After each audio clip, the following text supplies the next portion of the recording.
Okay, today, this Yale lock, been on there many years. I'm not sure if it's the old style or the new style. We'll see when we take it apart. But it's an office function. You got the push button. And it works, but we need to rekey it to the Schlage. And yeah, it works.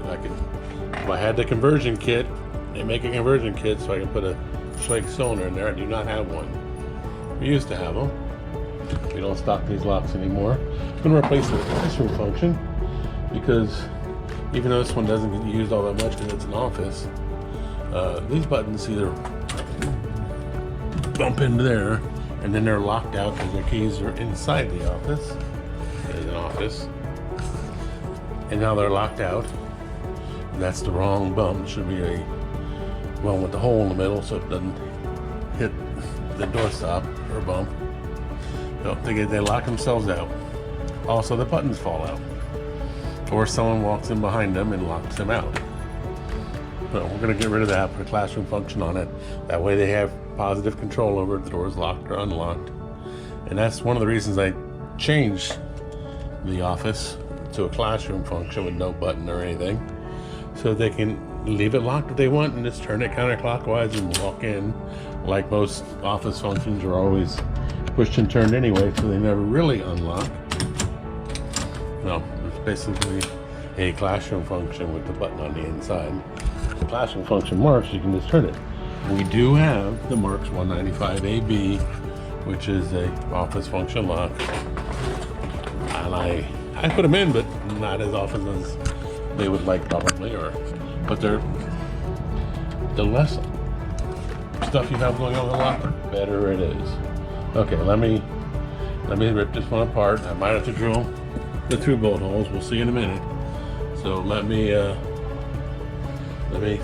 the procedure. You know what's coming. Okay, so let's take the cylinder out. You don't need to. I'm gonna throw it away, but I'm gonna save a few of these in case you gotta turn it so you feel the thing go in. There you go. Morning.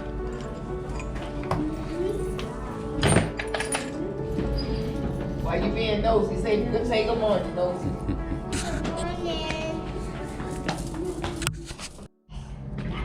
One of the reasons I took the cylinder out, I want to show you. See, this is the original style. To change, if I want to rekey this, I'd have to knock that roll pin out, or rekey it to a Yale anyway. Knock that roll pin out, remove this cam here, and then it's just got a little detent, which has to line up with this before it'll go back in. That's why I got to turn the key. Now, the Schlage conversion kit comes with a collar that slips over this because this is a fatter casing. It has a plastic. The newer ones have a plastic. The old ones had a roll pin, so we're paying. But they come with a plastic cam here for removing the handle and a longer tail piece. Not a big deal. Goes over the regular Schlage cylinder. But and this spot here is particular. This is where,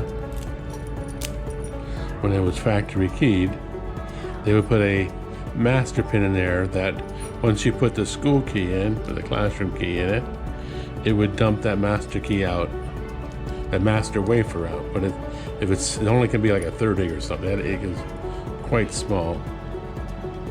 But it would dump it out, and then the construction key would be locked out. The contractor could no longer use the cylinder. But as long as he only uses construction key, it wouldn't be a problem. But as you can see, there's the second chamber, and it will dump out a number 2 Yale, which I believe was a 39.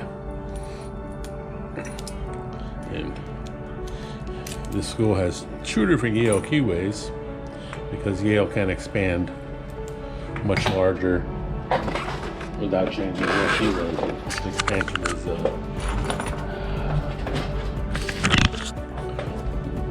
you only have, I don't know, 200 different, oh, I forgot. This is the set screw model. Let me see, so I got my Allen wrench ready to go.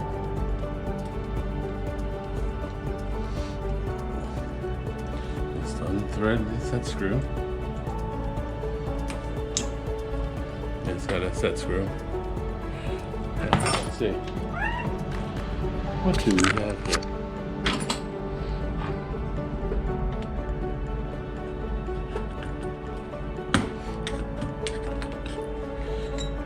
Yay!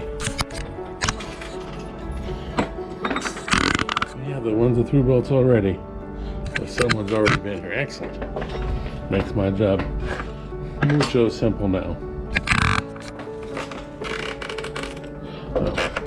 I don't need to drill the door for these.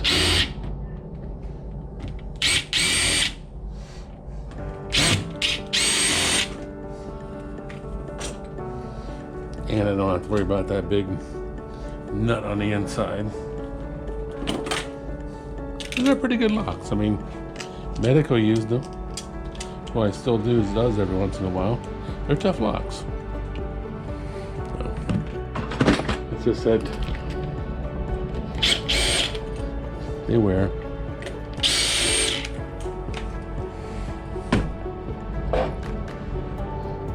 Oh, really?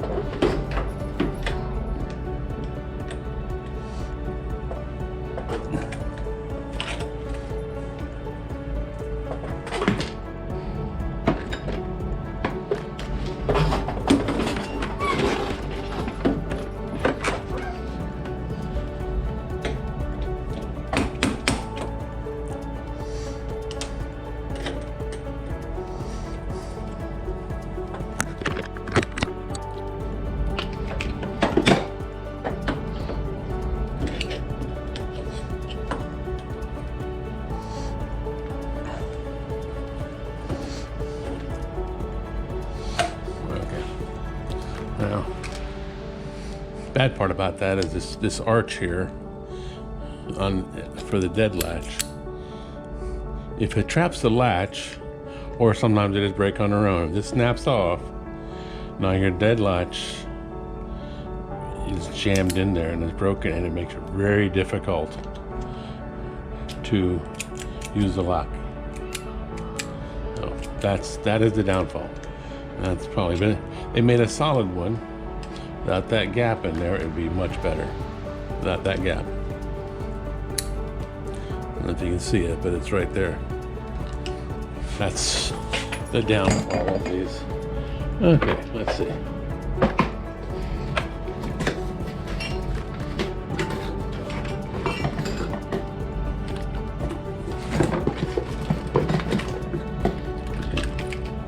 That one's solid. There's no gap in there.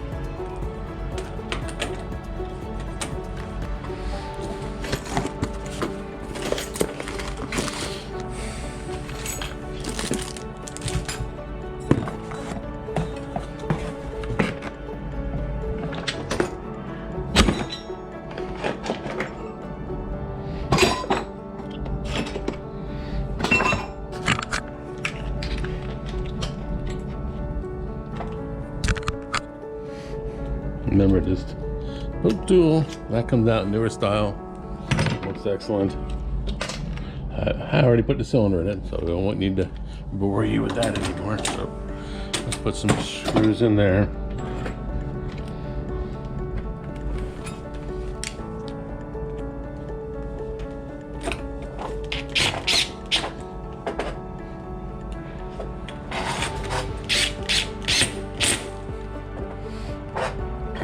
Okay.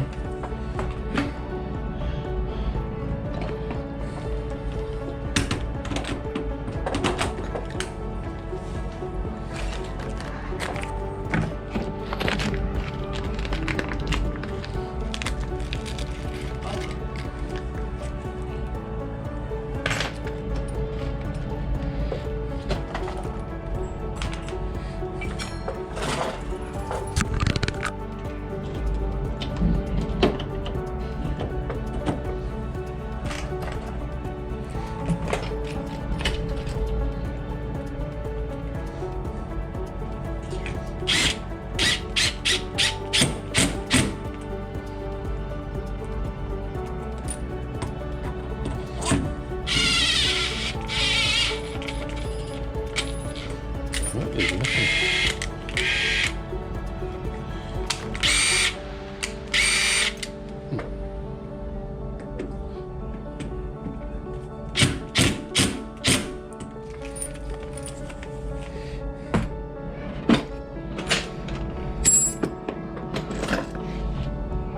Remember, make sure your handle snaps on so you know that you have this screwed in tight enough and not too tight. Sometimes you can bind on it. You can bind it with the door.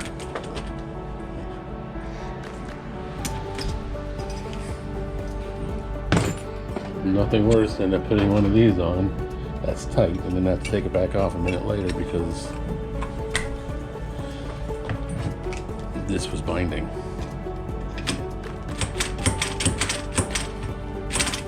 Okay. I made keys.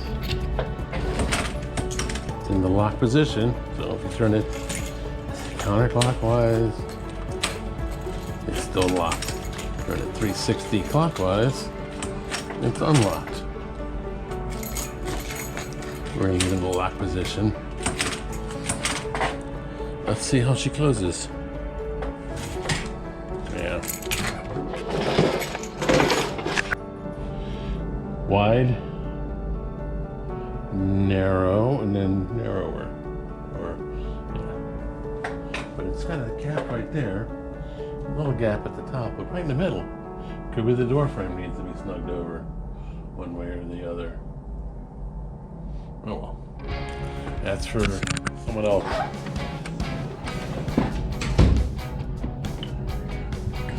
See all that? All the way across.